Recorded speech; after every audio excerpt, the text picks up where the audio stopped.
His Excellency David Hurley, Governor General of Australia, and First Lady Linda Hurley, Their Excellencies, Special Envoys, and Heads of Delegations, His Excellency, Most Reverend Charles John Brown, and the esteemed members of the Diplomatic Corps, Vice President Sara Duterte, President Fidel Ramos, President Joseph Ejercito Estrada, President Gloria Macapagal Arroyo, Senate President Vicente Soto III, and the honorable members of the Philippine Senate, House Speaker Lord Alan J. Velasco, and the honorable members of the House of Representatives, Chief Justice Alexander Gesmundo, and the honorable justices of the Supreme Court, of course, First Lady Lisa Araneta, and my children, Alexander, Sandro, Simon, and Vincent. I cannot proceed without a special greeting, of course, to the former First Lady Imelda Romualdez Marcos.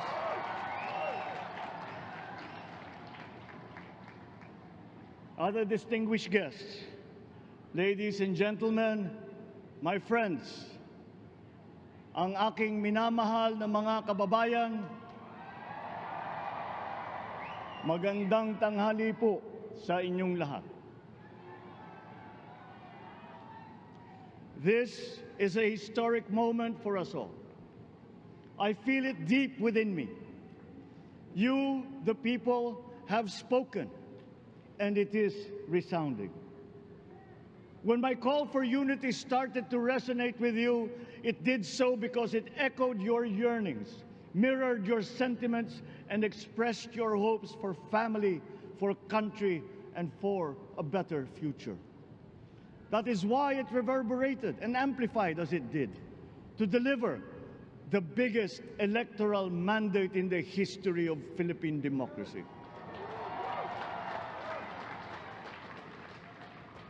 By your vote, you rejected the politics of division. I offended none of my rivals in this campaign.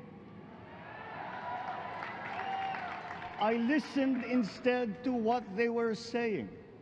And I saw little incompatibility with my own ideas about jobs, fair wages, personal safety, and national strength, and ending want in a land of plenty.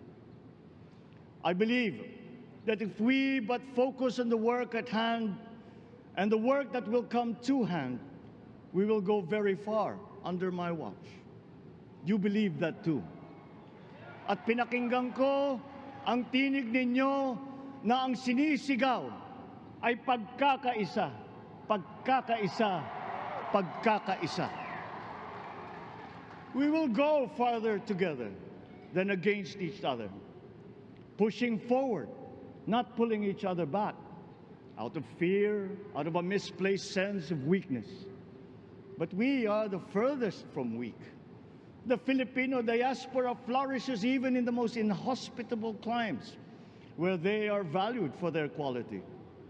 The changes we seek will benefit all and will shortchange no one. I was not the instrument of change. You were that. You made it happen. I am now. You picked me to be your servant, to enable changes to benefit all. I fully understand the gravity of the responsibility that you've put on my shoulders. I do not take it lightly, but I am ready for the task. I will need your help. I want to rely on it. But rest assured, I do not predicate success on the wide cooperation that's needed. I will get it done. I once knew a man who saw what little had been achieved since independence. in a land of people with the greatest potential for achievement, and yet they were poor. But he got it done, sometimes with the needed support, sometimes without. So will it be with his son. You will get no excuses from me.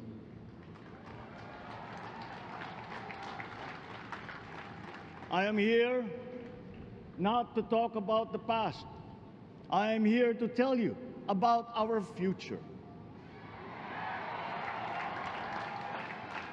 A future of sufficiency, even plenty, of readily available ways and means to get done what needs doing, by you, by me. We do not look back, but ahead, up the road that we must take to a place better than the one we lost in the pandemic. Gains made and lost, opportunities missed, well-laid plans superseded by the pandemic. Indeed, ours was the fastest growing economy in ASEAN by ways now outdated. We shall be again by a radical change in the way the world must now work to recover what we have lost in that fire and move on from there. We face prospects of the spread of the war abroad, of which we are totally blameless. We seek friendship with all. But countries like ours will bear the brunt of it. And if the great powers draw the wrong lessons from the ongoing tragedy in Ukraine, the same dark prospect of conflict will spread to our part of the world. Yet, there is more out there. Like going forward by new ways of doing that the pandemic forces to adopt. A stronger resilience, quicker adaptability. They are our best prevention. They are our best protection. Quiet reflection in a rough and tumble campaign of a breadth and intensity never experienced revealed some of them, such as a willingness to listen despite the noise, the hesitation to quarrel over differences, and to never, ever give up hope of reconciliation. These gave me the peace to ponder deeper. There are hints of a road not taken that could get us out of here quicker to something better, something less fragile. There is also what you, the people, did to cope, but this time empowered by new techniques and more resources. You got by, getting some of what you needed with a massive government help, and for this I thank my predecessor for the courage of his hard decisions. But there is a way to put more means and choices in your hands. I trust the Filipino. Imagine how much more you'd achieve if government backstops instead of dictating your decisions. Always there to pick you up when you fall, giving what you need to get past a problem. Imagine if it invested in your self-empowerment to bring it closer to taking on whatever challenges come. Imagine a country that, in almost every sense, is you. Now imagine what you and government can achieve together. We did it in the pandemic. We will do it again. But again, I will not predicate my promise to you on your cooperation. You have your own lives to live, your work to do, and there too I will help. Government will get as much done alone without requiring more from you. That is what government and public officials are for. No excuses, just deliver. It was like that once upon a time.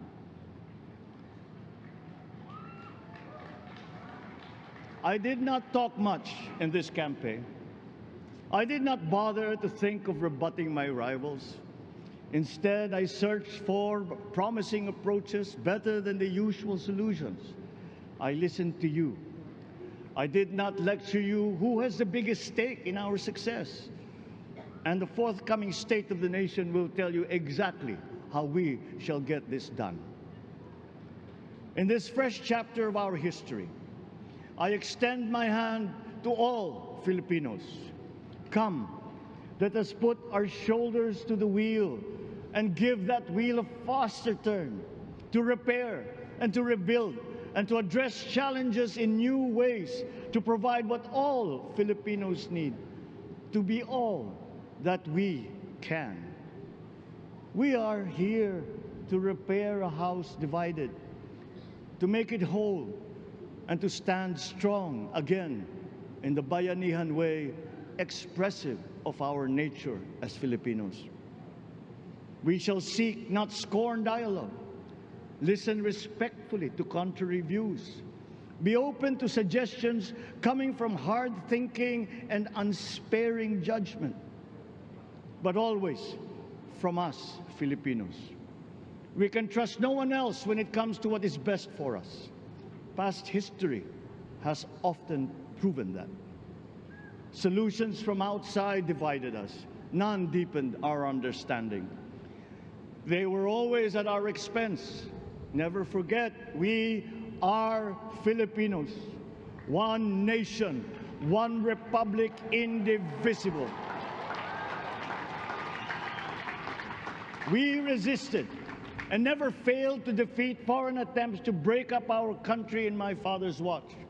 His strongest critics have conceded that. So let us all be part of the solution that we choose. In that lies the power to get it done. Always be open to differing views, but ever united in our chosen goal. Never hesitating to change it, should it prove wanting. That is how agile, resilient republics are made. Our future we decide today. Yesterday cannot make that decision anymore, nor can tomorrow delay it. The sooner we start, the surer and quicker the prospect of achieving our future. These are troubling times. What's happening to others can happen to us, but it will not. We see what's happening. We are witness to how it is being stopped, and we have seen the glory that crowns struggle against all odds. Giving up is not an option. We've been through times of bitter division, but united, we came through to this when it shall begin again, but better. The campaigns I've run have taken me here where I stand today. I listened to you, and this is what I have heard. We all want peace in our land. You and your children want a good chance at a better life in a safer, more prosperous country. All that is within reach of a hard-working, warm, and giving race. Your dreams are mine. Pangarap nyo ay pangarap ko. How can we make them come true? How can we do it together? But I will take it as far as anyone with the same faith and commitment can, as if it depended entirely on himself. Sa pangarap na maging mapayapa ang ating bansa, ang pangarap nyo ay pangarap ko. Sa pangarap na maging maunlad ang ating bansa, ang pangarap nyo ay pangarap ko.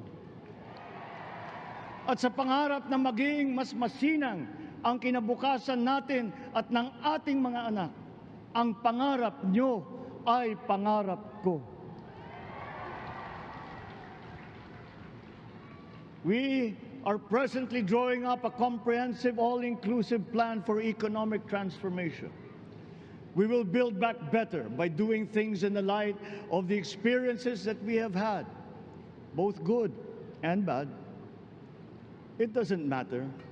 No looking back in anger or nostalgia.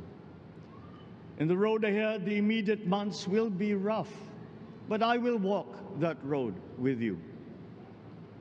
The pandemic ravaged bigger economies than ours. The virus is not the only thing to blame. What had been well built was torn down.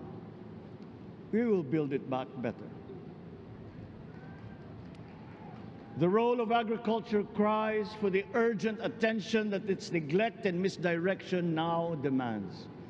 Food self-sufficiency has been the key promise of every administration. None but one delivered.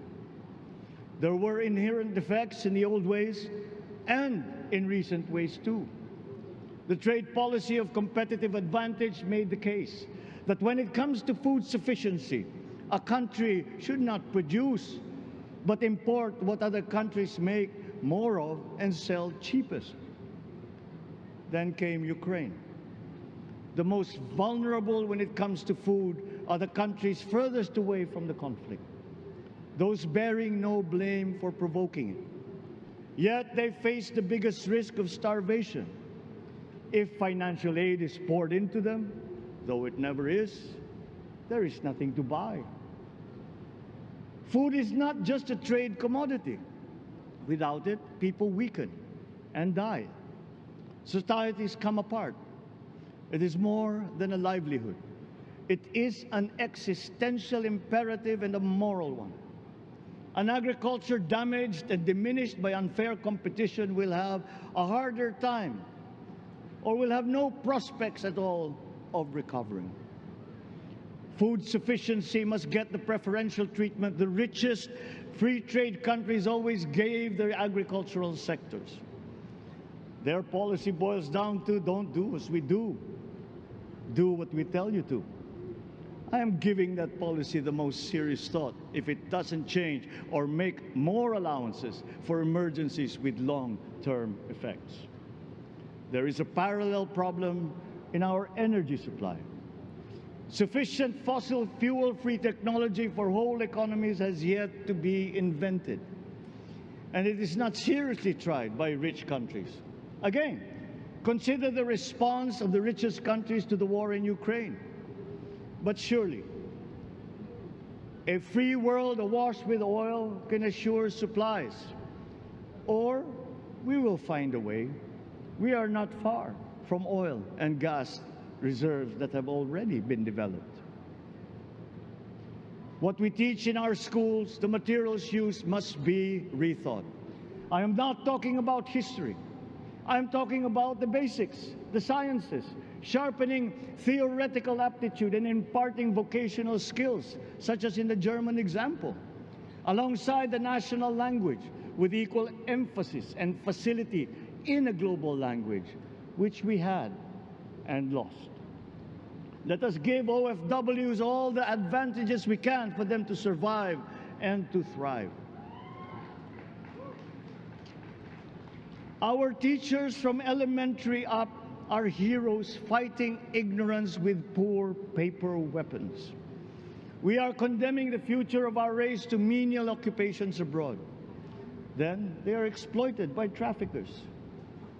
Once we had an education system that prepared coming generations for more and better jobs. There is hope for a comeback. Vice President and soon-to-be Secretary of Education, Sara Duterte Carpio, will fit that mission to a T. We won't be caught unprepared, under-equipped, and understaffed to fight the next pandemic. To start with, we never got over the pandemic of poor, if any, free public health. The last major upgrade of a public health system, exemplified by the resources poured into PGH, predates the current shambles by 3 generations. Our nurses are the best in the world. They acquitted themselves with the highest distinction abroad, having suffered even the highest casualties. With the same exemplary dedication, at home, they just got by. They are out there because we cannot pay them for the same risk and workload that we have back here. There will be changes starting tomorrow. I am confident because I have an OPLE in my cabinet. There were shortcomings in the COVID response. We will fix them out in the open. No more secrets in public health. Remember, I speak from experience. I was among the first to get COVID. It was not a walk in the park. My father built more and better roads, produced more rice than all administrations before his. President Rodrigo Roa Duterte built more and better than all the administrations succeeding my father's. Much has been built, and so well, that the economic dogma of dispersing industry to develop the least likely places has been upturned. Development was brought to them. Investors are now setting up industries along the promising routes built. And yet, the potential of this country is not exhausted. Following these giant steps, we will continue to build. I will complete on schedule the projects that have been started. I'm not interested in taking credit. I want to build on success that's already happening. We will be presenting the public with a comprehensive infrastructure plan. 6 years could be just about enough time. No part of our country will be neglected.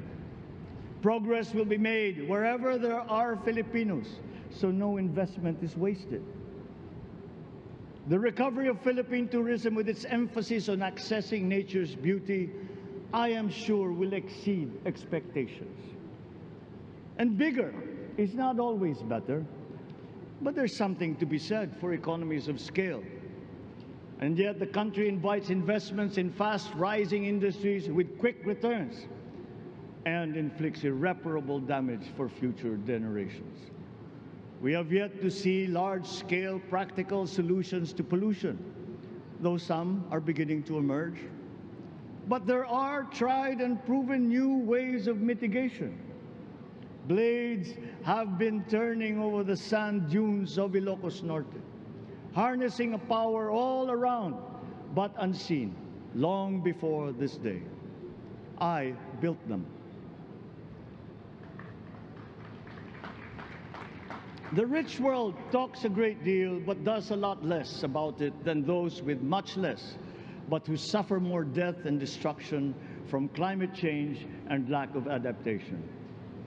We will look to our partners and friends to help the Philippines, who, despite having a very small carbon footprint, is at the highest risk. First, spare victims, then help them recover, and move on to lessen the harmful impact of climate change. We too have our part to play. We are the third biggest plastics polluter in the world, but we won't shirk from that responsibility. We will clean up. You will not be disappointed, so do not be afraid. With every difficult decision that I must make, I will keep foremost in my heart and in my mind the debt of gratitude I owe you for the honor and responsibility that you have conferred on me. Whatever is in a person to make changes for the better of others, I lay before you now in my commitment. I will try to spare you. You have your other responsibilities to carry. But I will not spare myself from shedding the last bead of sweat or giving the last ounce of courage and sacrifice. And if you ask me why I am so confident of the future, I will answer you simply that I have 110 million reasons to start with. Such is my faith in the Filipino.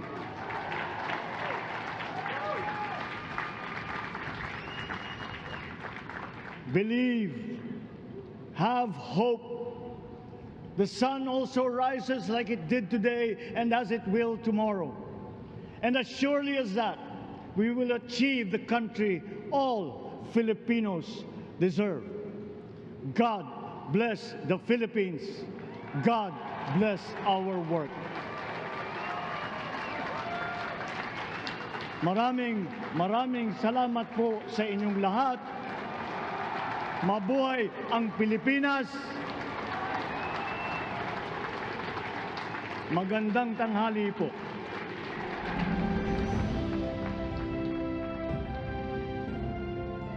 Excellencies, ladies and gentlemen, the President of the Republic of the Philippines, President Ferdinand Romualdez Marcos Jr.